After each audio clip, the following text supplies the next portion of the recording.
ভালোবাসা বা প্রেমের টানে সাত সমুদ্র পাড়ি দেওয়ার কথা অনেকেই শুনে থাকি, কিন্তু স্বচক্ষে তার সাক্ষী কি কেউ থেকেছে? আজ আমরা আপনাদের শোনাবো এমনই এক প্রেমের কথা, আর যে প্রেমের টানে প্রায় 15,000 কিলোমিটার পথ পাড়ি দিয়ে সুদূর ব্রাজিল থেকে নবদ্বীপে প্রেমিকের বাড়িতে এসে হাজির ব্রাজিলের প্রেমিকা। কি ভাবছেন, কেউ আবার হয় নাকি? হ্যাঁ, এমনটাই ঘটেছে নদিয়া নবদ্বীপ ব্লকের ফরেস্টডাঙ্গা এলাকার মণ্ডল পরিবারে।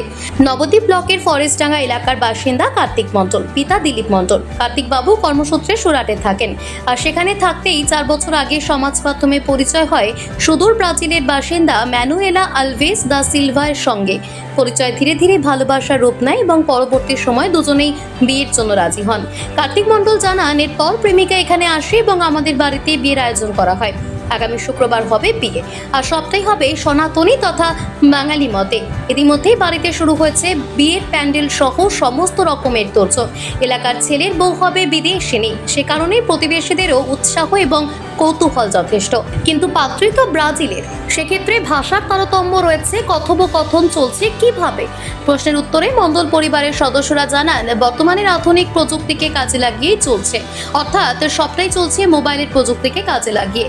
পাত্রী ও তার ভাষায় আমাদের জানায় তার দেশে তার পরিবার এই বিয়েতে রাজি, আর সেও রাজি। পাশাপাশি নবদ্বীপের মণ্ডল পরিবারে এসেও তার ভালো লেগেছে।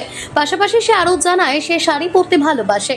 মণ্ডল পরিবার জানায় তাদের বৌমা এখানে এসে বাঙালি খাবার খাচ্ছে, তবে ঝাল ছাড়া বাকি সবকিছুই ঠিকঠাক আছে।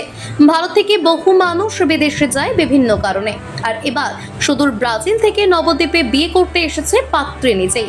সে কারণে নবদ্বীপের মণ্ডল পরিবার যেমন একাধারে আনন্দিত, পাশাপাশি স্থানীয়দেরও কৌতূহল যথেষ্ট। আমাদের কথা বলা হয় ফেসবুক থেকে, তারপর হোয়াটসঅ্যাপ থেকে কথাবার্তা, ওদের পরিবারের সঙ্গে, ওদের ভাই বোন সবার সঙ্গে আলাপ আলোচনা, আমাদের বাড়ি ঘর দেখানো, ওদের বাবা মার সঙ্গে সবার সঙ্গে পরিচয়। তারপরে আস্তে আস্তে আমাদের ভালোবাসায় আমাকে প্রবোজ করে, আমি প্রবোজ করি। বিয়ের সিদ্ধান্ত কবে কবে নেওয়া হয়? বিয়ের সিদ্ধান্ত 2 বছর আগে থেকে না। আচ্ছা, ওনার পরিবারে কে কে আছে? ওনার পরিবারে মা আছে, বাবা, ভাই বোন 4 জন। আর আপনাদের পরিবারে নতুন এসেছে, কতদিন হলো এসেছে? আমাদের পরিবারে এসেছে 3 দিন হলো, মনে করেন 1.5 মাস হলো। সেক্ষেত্রে খাওয়া দাওয়া বা হ্যাঁ, ওদের একদম নন স্পাইসি খাওয়া দাওয়া, আমাদের তো ঝাল একদম খেতেই পারে না, 2 মাসের বাচ্চা সমান খায়। সেক্ষেত্রে আপনাদের বাড়ির লোকের কোনো সমস্যা? না না, বাইরের লোক সবাই অ্যাকসেপ্ট করেছে, ও যেমন চাইছে সমান হিসাবে সবাই। আপনার পাশের বাড়িতেই একটা বিয়ের অনুষ্ঠান হবে, সেখানে পাত্রী হচ্ছে ব্রাজিলের। কেমন লাগছে বিষয়টা? ভালো লাগছে। মানে অন্য ধর্মের একটা মেয়ে হিন্দু ধর্ম বলে বিয়ে করছে, আপনাদের কোনো সমস্যা বা কিছু? না, আমাদের কোনো সমস্যা নেই। এমনি আপনারা গিয়েছিলেন, কথা বলেছেন ওই পাত্রীর হ্যাঁ, সাথে? কথা বলেছি, আমি প্রায় সব সময়ই আসি, এসে কথা বলি। আচ্ছা, এমনি